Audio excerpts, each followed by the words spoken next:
सिंधुदुर्ग जिल्ह्यातील वेंगुर्ले तालुक्यातील आरवली टाक येथील श्रीदेव वेतोबाचा आज वर्धापन दिन सोहळा अनेक भक्त भाविकांच्या अलोट गर्दीत संपन्न होतोय। वर्धापन दिनाच्या निमित्तानं मंदिराच्या गाभाऱ्याला केलेली फुलांची सजावट ही मनमोहून टाकणारी आहे। असंख्य भाविक श्रीदेव वेतोबाच्या दर्शनाचा आणि महाप्रसादाचा देखील लाभ घेत आहेत। पाहूया श्रीदेव वेतोबाच्या वर्धापन दिन सोहळ्याची काही मनमोहक दृश्य।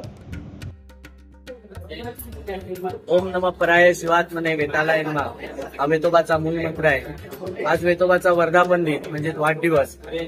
हजारो भाविक आज वेतोबाचे दर्शन घेत आहेत। नवस्मान स्वरूपात वेतोबाला केळीचा घड, पेढे, श्रीफळ असं अर्पण करतात।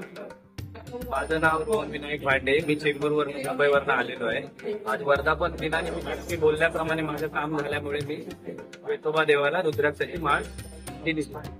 गेले 6-7 वर्ष मी येतोय, वर्षातनं 2दा-3दा जसं जमेल देव बोलवेल तसा येतोय मी। मला या देवाची चांगली प्रसिद्धी आली, माझ्या कामामध्ये सगळ्या याच्यात मला यश भेटलेलं आहे, त्यामुळे मी सतत येतो आणि ह्यापुढे पण येत आहे।